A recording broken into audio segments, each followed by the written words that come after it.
Hey folks, it's Ben. I'm here with a new toy I've got here. It's a KINGBOLEN Battery Tester.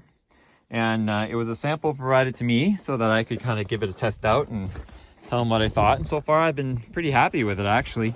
Let's go ahead and do a real world test on it. Here we've got the 1998 Chevy I was gonna say Chevy S10, but Chevy Silverado C1500. So let's go ahead and bolt it up to the battery here. This thing's been parked for over a week, but the battery is probably alive because the light's on. And it's got these special clips, so you want to make sure you get the teeth engaged in the end here, like so, and give it a little wiggle so we get through any corrosion that might be there.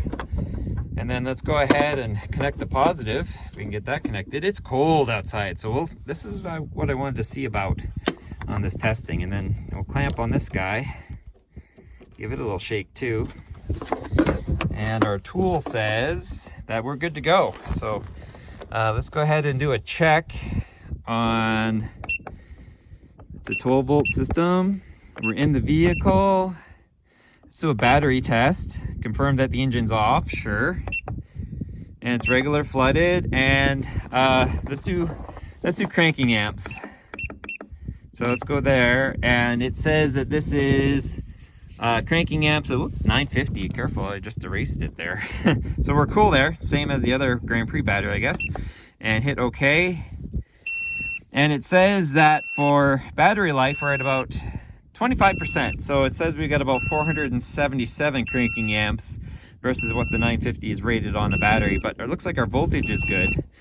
So if we come down here, it says that we have no capacity, which I don't quite believe. So let's back up the truck a little bit here and do some on-vehicle testing. So let's go back, or let's do some charging tests. So let's do a startup test since that's next.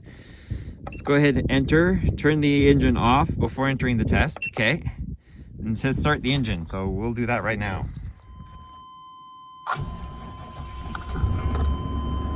So there we go, and there's our oil pressure. So we're cooking it there. And it was a pretty slow start. Voltage dipped pretty low. Took a while, and it said starting ability is low. Now, admittedly, it's only like 20 degrees Fahrenheit outside, so that was fairly low, actually. So let's back up the truck here and go to charging. How are we doing? That's actually a pretty big ripple compared to the Grand Prix.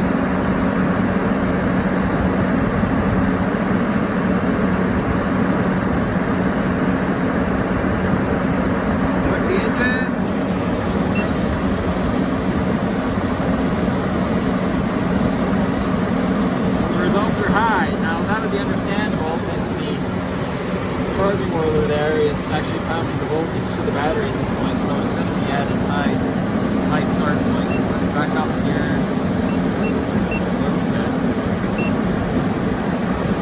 It says the capacity is good, which I would figure out. So the alternator is good. The battery is weak, which I kind of already knew that point. They're all weak, but as long as we start the car, I'm pretty good. Battery just we don't need, so let's back up. Hit the waveform. Let's hit the waveform. Anything special here to look at? No, it's pretty standard and it's pretty high. In fact, if we back up here, my fingers are freezing here.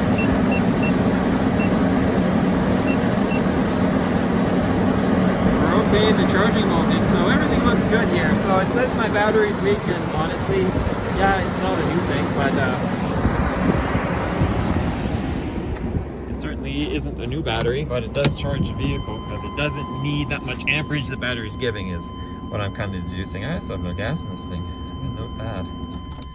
So that's that. So that's a quick real world test of this tool. It's telling me things I kind of already know, but it's good to actually have, you know, written down.